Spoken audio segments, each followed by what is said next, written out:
দেখেন বাগানের জন্য কত কিছু করতে হয়। বাগানের জন্য কিন্তু অনেক পরিশ্রমও আছে। পরিশ্রম না করলে কিন্তু কোনো কিছুই ভালো ফসল বা ভালো কিছু পাবেন না। পরিশ্রম সৌভাগ্যের প্রসূতি, এটা আমরা সবাই জানি।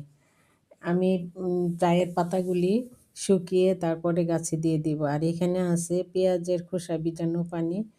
এটা তো আপনারা ভালোই জানেন, পেঁয়াজের খোসাতে পটাশিয়াম আছে আর গাছে পটাশিয়ামের অনেক দরকার। আর এখানে আমি সবজির খোসাগুলি মাটির সাথে মিশিয়ে একদম পলিথিনে বেঁধে বেঁধে রেখে দিব। দেখেন কতগুলি আমি রেখে দিছি। এইভাবেই আমি রাখতে থাকি।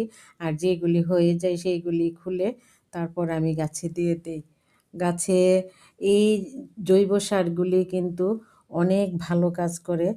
ফলমূল সবজি যাই বলেন, খেতেও অনেক ভালো লাগে। আর রাসায়নিক সার দিলে তো মাটির গুণাগুণ নষ্ট হয়ে যায় এবং ফসলের স্বাদও তেমন থাকে না। তো আপনারা যতটুকু পারেন বাগানে জৈব সারটা দেওয়ার চেষ্টা করবেন। আমি বাগানের পাতাগুলিকে জমিয়ে রাখি, এগুলিও ভিজিয়ে দিব।